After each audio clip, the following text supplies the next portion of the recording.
Hello, this is Jenna Joyce with my fourth field-based activity for this course, School and Society. For this activity, I chose to research and discuss about Proposition 4. Teachers think systematically about their practice and learn from experience. More specifically, Trend 8, which is comprehensive school reform involves changes in every aspect of school operations, from school governance to classroom instruction.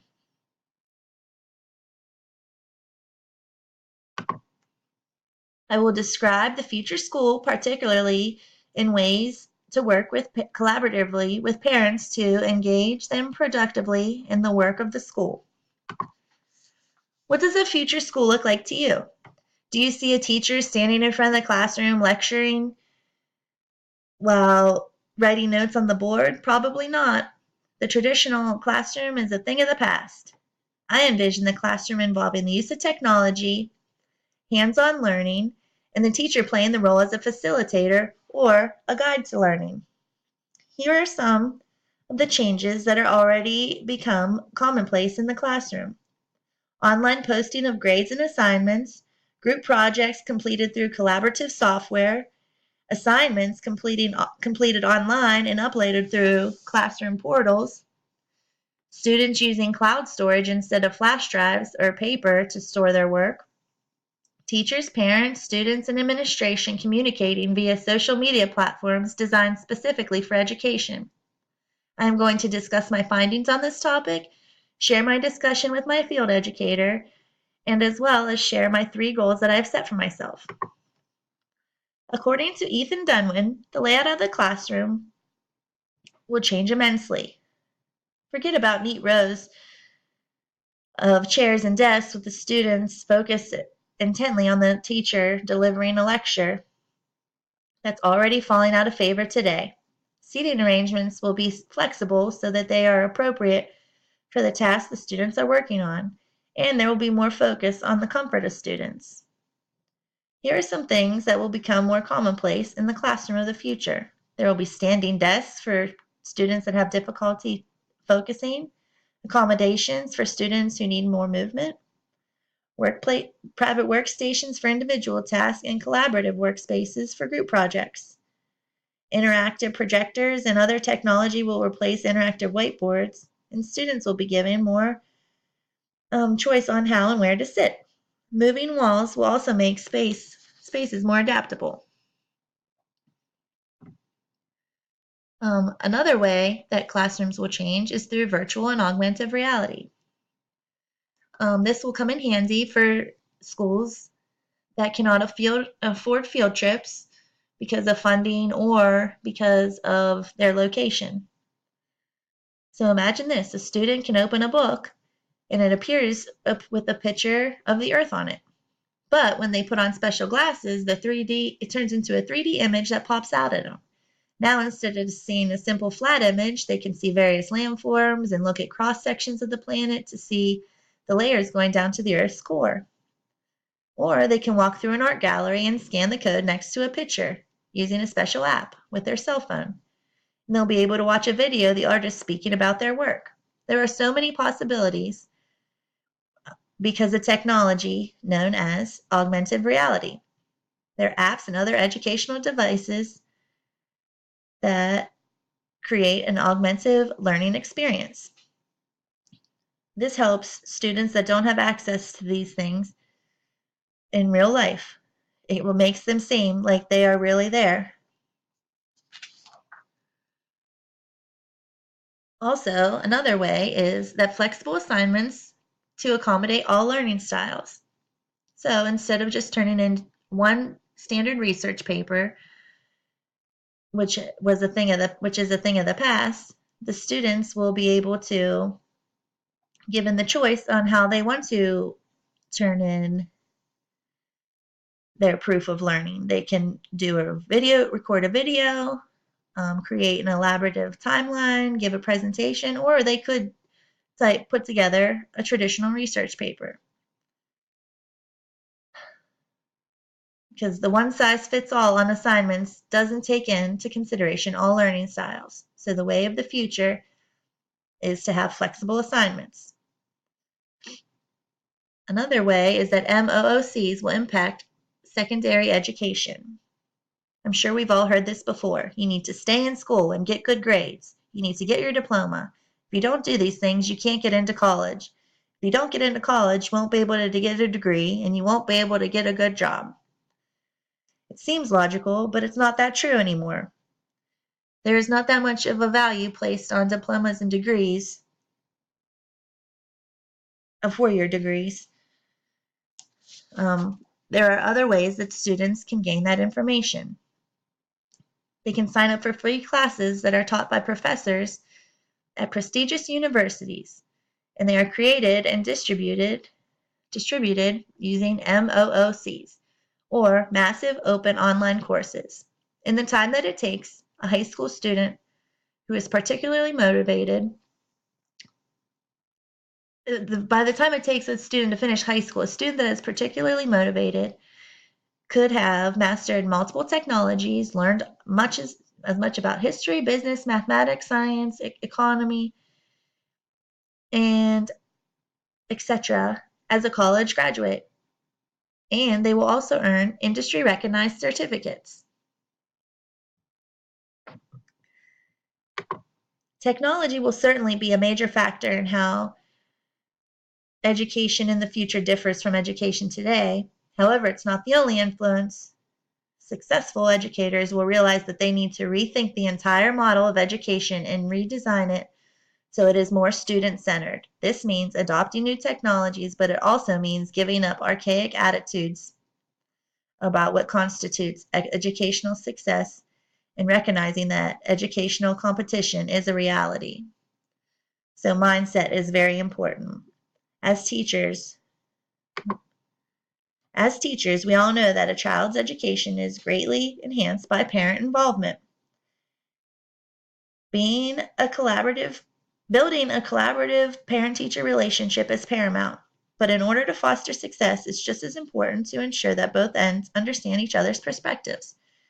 You can host parent-teacher conferences, gives you the opportunity to boost communication about their child's progress, as well as develop strategies and plans for the student's future together.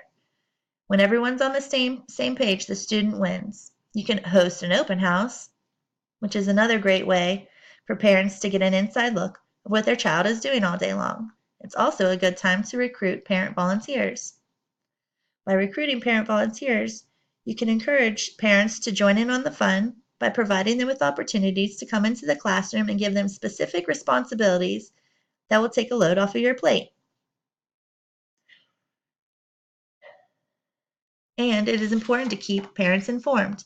Most parents have the same goal as you, which is to make sure that their child succeeds. By keeping them informed of what is going on in their child's life at school, by making a weekly newsletter or creating a classroom website, lets parents know how they can reinforce what their child is learning at school at home. You should contact parents regularly for good news as well as the bad news. There are also plenty of apps that can help you streamline your communication options with parents. And that's a great extra step to ensure that they're well informed of their child's education.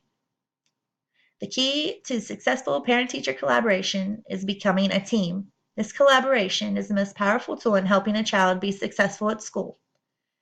In order to have a successful partnership, each party must value what the other brings to the table. As parents and teachers learn that the value of this collaboration, they can create an environment that supports the ability for all students to succeed.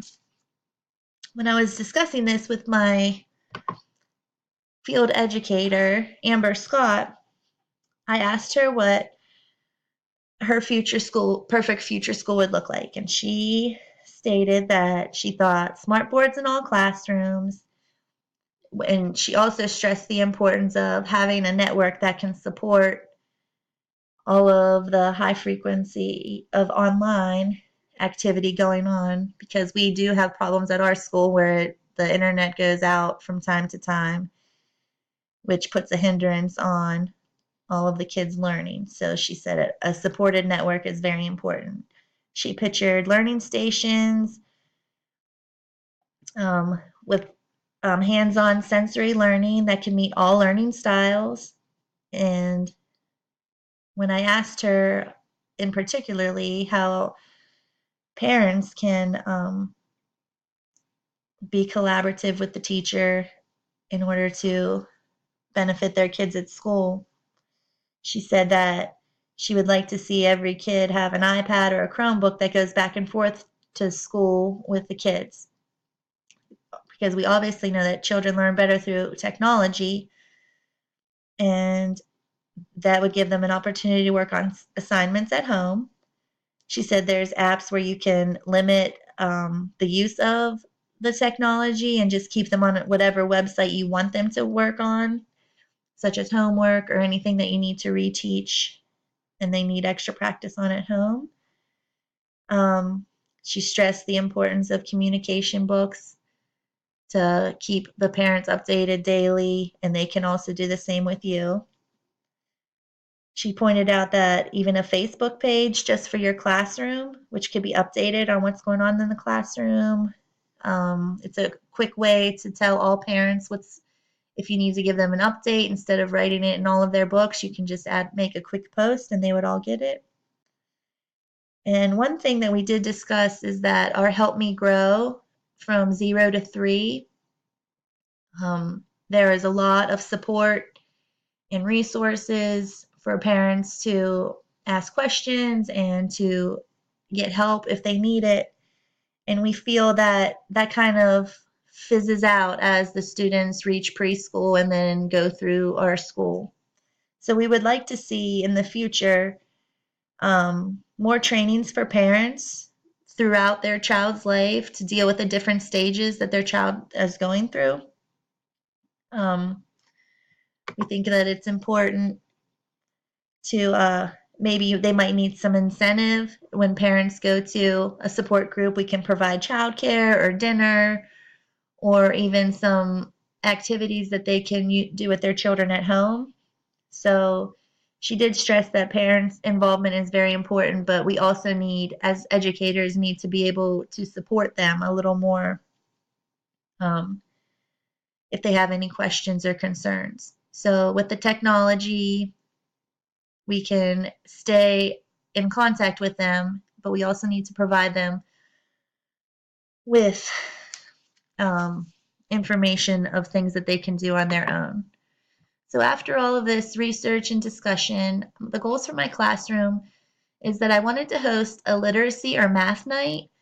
I think it's important to get the parents into the classroom so the children can show them their desk, their areas, their favorite activities that they like to do. And to get the parents in the classroom and have the children show them around, it gets them excited about learning, especially when we're including their parents in the learning.